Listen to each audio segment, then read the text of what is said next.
The paragraph in the introduction section of a paper can be organized in many ways.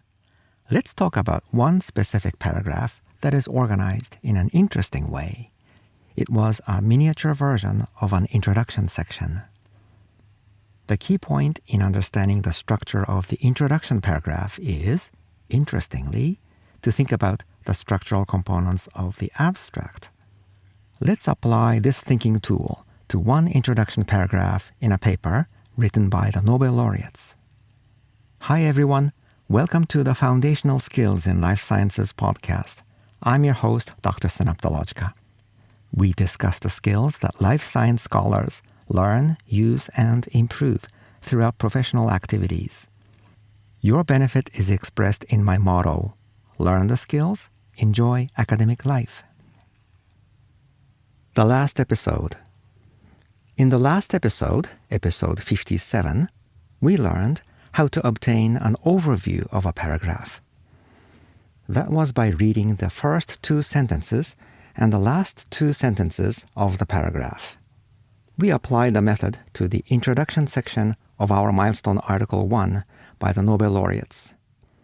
By this we learned that in this specific example, paragraph 1 tells us a story about the toll-like receptors. Paragraph 2 tells us a parallel story about the RNA nucleoside modification. And paragraph 3 combined the two stories into one and tells us that the paper will present the work on both stories.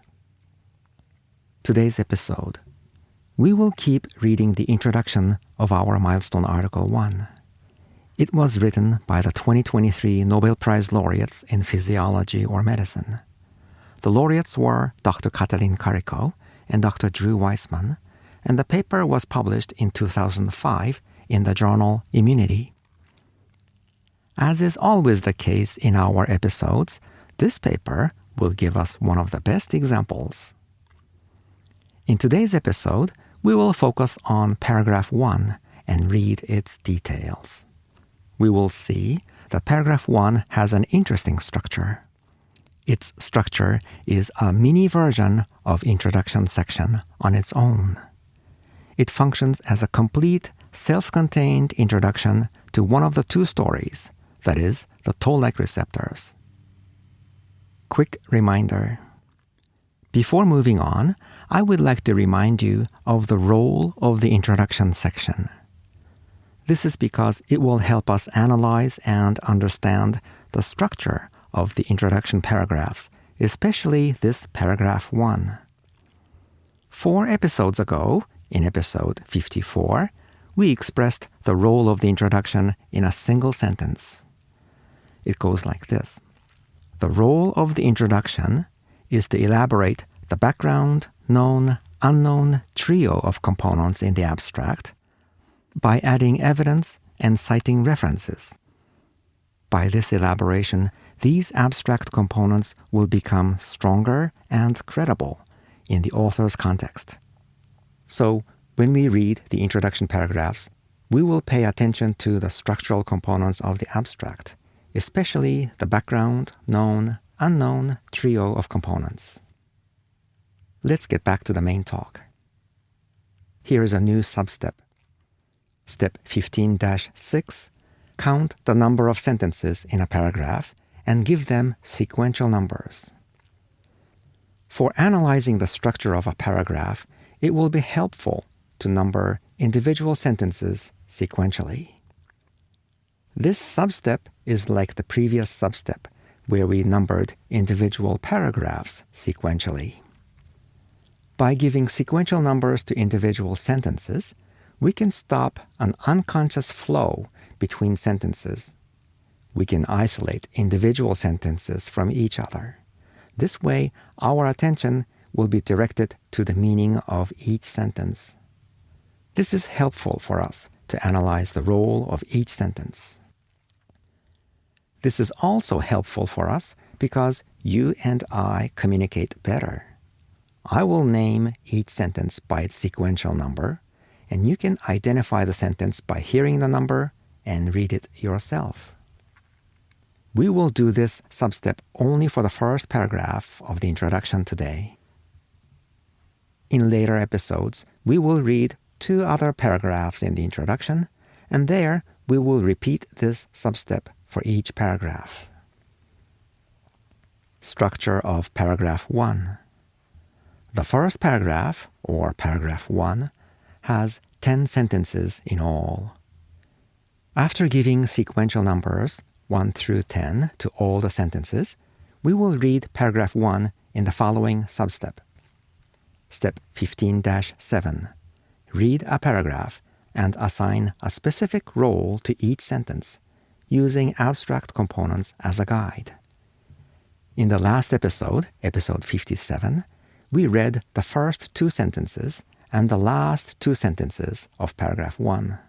And we learned that paragraph 1 focuses on a single story or a topic, that is, the toll-like receptors.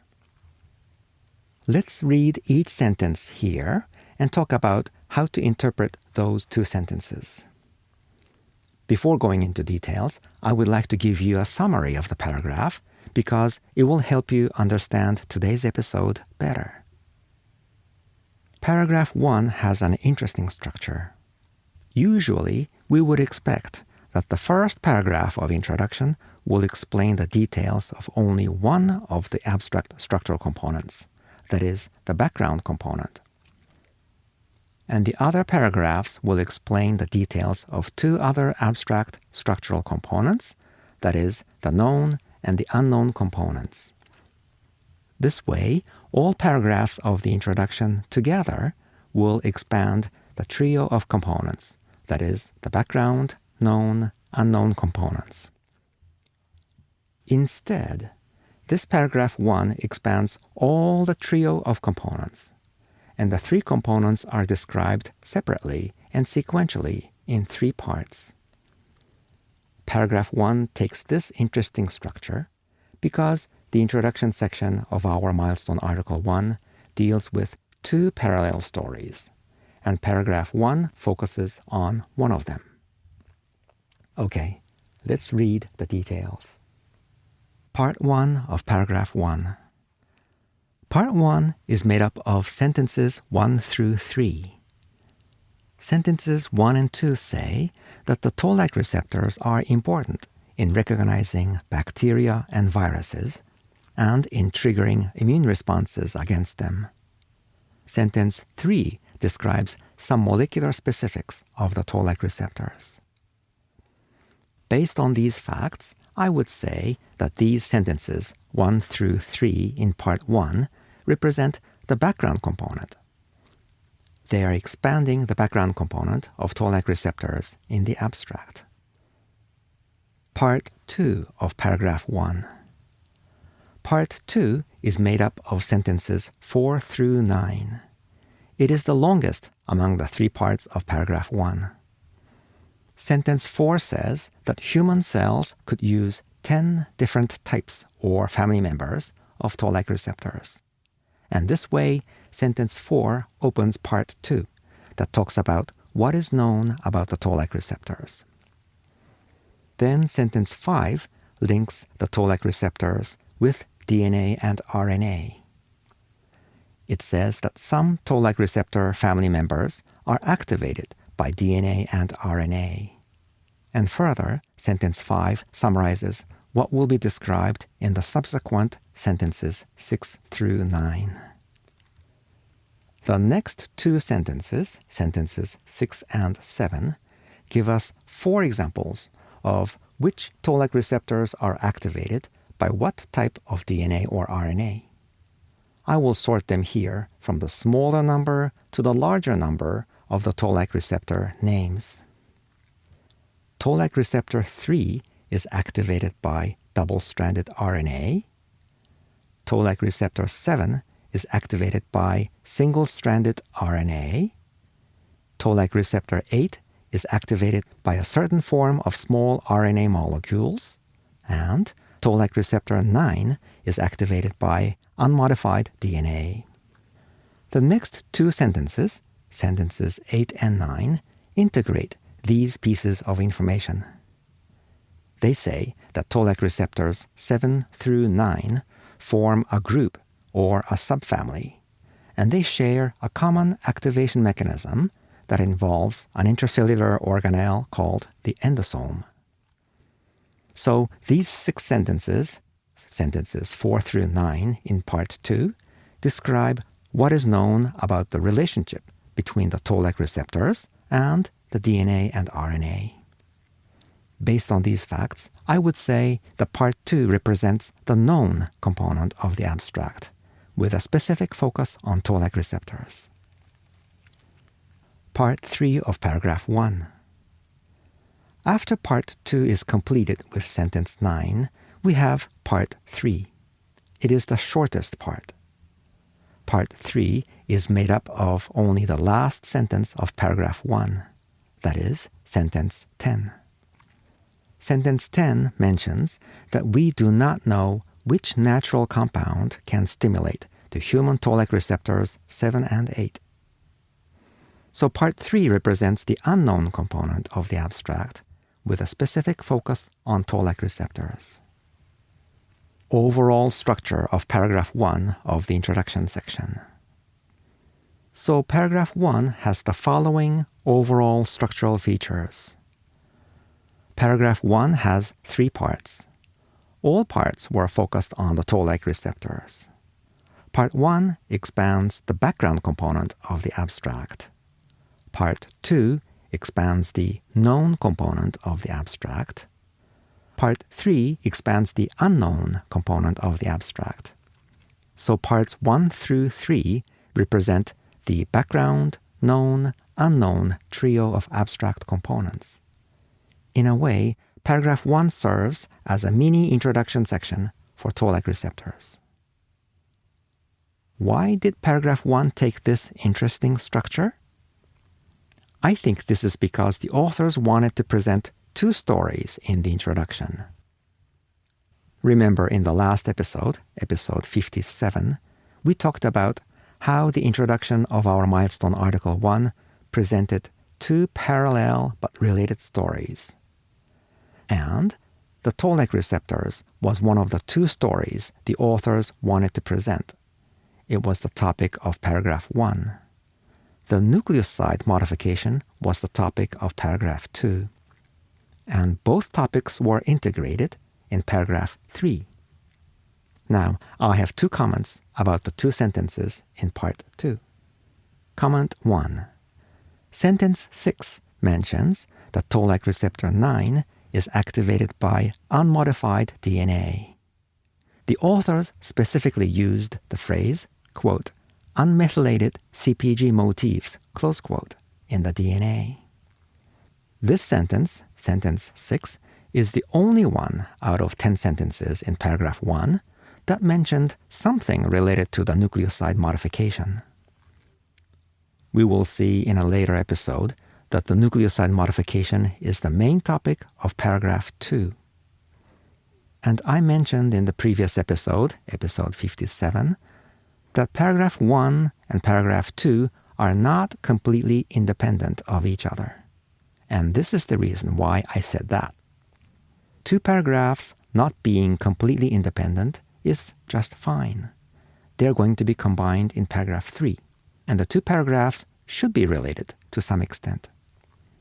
In fact, this sentence 6 will play an important role in combining the 2 topics, that is, the Toll-like receptors in Paragraph 1 and the nucleoside modification in Paragraph 2. We will talk about it in a later episode. But the point of today's episode is that the main topics of Paragraphs 1 and 2 are different. Comment 2. This is a comment about the endosomes. The endosomes are mentioned in Sentence 9. They were described as a part of the mechanism by which some Toll-like receptors are activated by DNA and RNA. The endosomal involvement in activating immune responses was mentioned only briefly here. No other parts in the introduction section need this description. In fact, no other parts in the methods or the results sections need this description either. but the endosomal involvement was later used in the third paragraph of the discussion section, where the authors discussed an old story about how RNA is recognized by the innate immune system.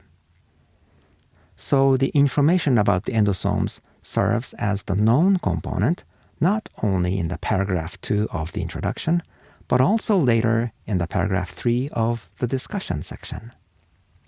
This is the end of the 2 comments. Lessons. We interpreted each sentence in paragraph 1 today. Here are 2 lessons. 1. A general lesson is that a thinking tool will be helpful for reading the details. The tool was the important concept of the role of introduction. The role of the introduction is to elaborate the background, known, unknown trio of components in the abstract by adding evidence and citing references. We can apply this general lesson to any life science paper, irrespective of whether it is in clinical science or basic science fields. 2. A specific lesson is that one paragraph in an introduction could expand every one of the trio components of the abstract, so it could serve as a mini introduction to one specific topic. Your action. Could you tell me what you thought about when you read paragraph 1 of the introduction yourself? Was it different from what we discussed today? How did you feel when you read the paragraph?